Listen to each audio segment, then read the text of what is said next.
Hi, I'm going to tell you why I think ChatGPT is an amazing innovation, more amazing than the PC or the internet. Having been a computer engineering student when those were in their infancy, I can tell you that this is moving much faster and will have a much bigger impact than either of those.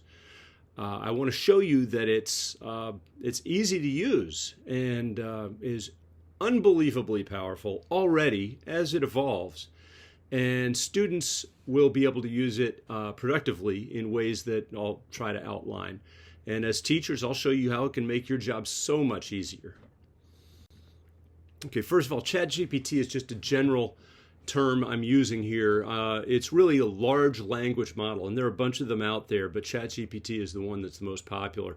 I know Microsoft has Bing, and Google has Bard, and other ones are evolving every day, and they're just adaptations and other versions that do different things. But I'm just going to say ChatGPT an awful lot. I think it's going to be literally as revolutionary as the printing press or the internet. There are absolutely some dangers. There are definitely some downsides. But I think you're going to see that it's never going to go away. So we need to use it and adapt to it and learn how to serve our students better. How do you use it? Well, I'll tell you how I used it. If you look at the left, this is just a couple of examples just for personal use. I wanted to learn Spanish a little better. I really don't know it very well at all. So I wanted some conversational practice. So I said, I went down here. Once I get on ChatGPT, I went down to the bottom and I type a message in there. And the message I typed in here was, can we have a conversation in Spanish? Will you understand if I don't spell well and leave out diacritical marks? I'd like you to keep the conversation going, but correct my spelling, etc. Let's pretend that I'm entering a small cafe and you're the waiter. If I substitute an English word, please tell me the Spanish word. And so it says, hola, bienvenido al café, etc. And so it says, yeah, we can do this. And then it says, what would you like to order today in Spanish? And we had a nice little conversation. I'm hoping it'll actually show there. There we go.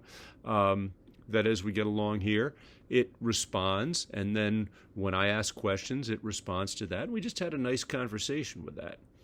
Another way we have it, over here, something else I used, I need to write a letter to a specialist, letting him know that I'll be seeking treatment from another specialist. I want to be tactful, but I want to ensure that my treatment and records get transferred over. And it says, dear specialist name, and it gave me a nice, tactful way of writing it. So writing documents that maybe you'd be struggling over, it's extremely useful for that, but there are so many different applications. There we go. What's the difference between the internet? We have the internet. Well, think of the internet as a library system, a system of branches, an international system of library branches with bookshelves. Okay, and then we put books on there, and those books that's the information on the internet. Well, that's great, but I've got to know what I'm looking for. I do a search. Okay, there's a citation here that I could find. I could look up. ChatGPT is more like having an unbelievably powerful research assistant who understands the context and can react to it and act on it. Let me give you an idea of what this looks like. Well, first of all, the research assistant, in this case ChatGPT, has passed, I think at this point, ChatGPT 4, the newest version, has passed all AP tests, passed bar exams, med exams, multiple college finals.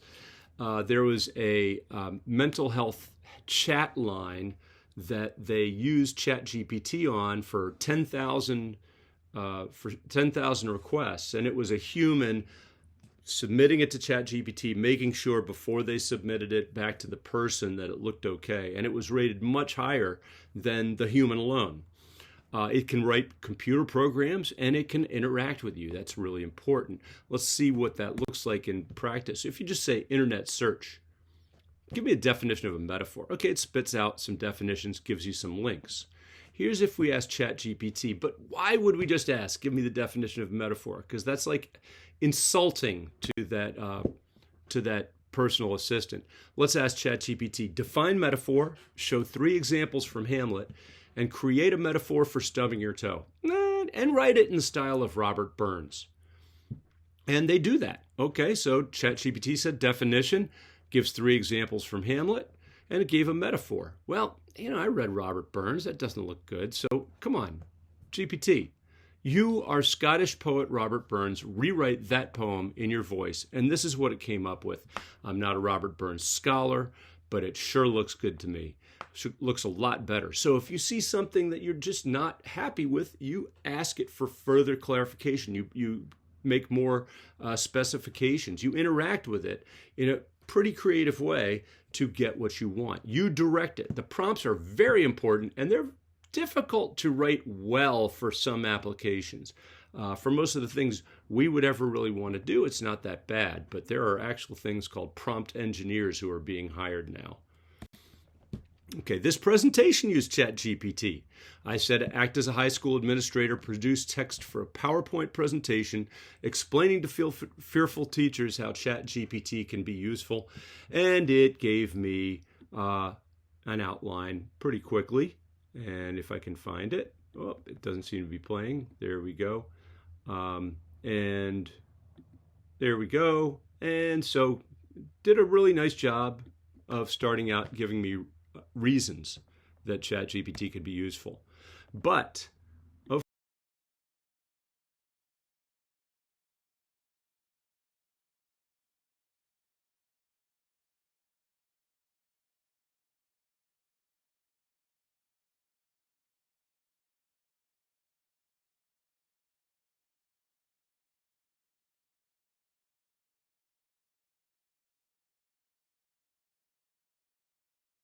course, you're asking yourself, why do we need you, Mike, if ChatGPT can do all the work? And the answer is this, and this is the reason why ChatGPT is useful and not just HAL from 2001. My experience created the prompts. I had to use my experience, my creativity, to ask the proper questions that would get the results that I want.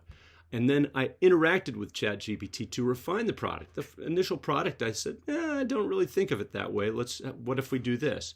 The answers made me think of new ideas, which I included. And I had discussions with others about what I learned. So I actually thought about what they fed back to me, what ChatGPT fed back to me. And I really wanted some reflection with other humans. I checked the results and corrected or added my own material, and so the results are very different from the original. And this is the key, even though my image is blocking it. We're the gatekeepers. Humans are the gatekeepers. So we need to be able to interact with it creatively and productively to get decent results. Okay? Using large language models is going to be a key 21st century skill. And here are the metaphors: genie out of the bottle, toothpaste out of the tube. 42% of workers, this is a month ago I took that from Wall Street Journal, have already used large language models at work. It's more than that now. Some companies have started to eliminate departments based on this and reorganize so they can use these productively. Most college students have used it, and you know that a lot of high school students have used it. They've used it for very, very simple things. That doesn't mean they're using it productively. That's the bad side of it, and I'll talk about that. I use it daily for personal use. It answers so many questions. That car repair thing, I just had a air conditioning repair thing where the air conditioner repairman couldn't solve the problem, but ChatGPT helped me dig down and identify what I think is the probable cause. I've used it for medical research. I've used it for so many things. I'll talk about that later. I can think of one thing students use it for: cheating. We need to contain that. It's not going to go away. So we need to track and deter. In physics, we have online assignments. I tell the students in my AP class, look, you can cheat on these, but we give you these problems so you will learn how to solve these problems. Problems like these will be on the test. If you cheat on these, you will fail the test, and that has worked out. It's proven to be true. Students who don't do the problems themselves do worse on the test. So similarly, in different areas, English or math or social studies, we're going to have different strategies, but those strategies need to be developed.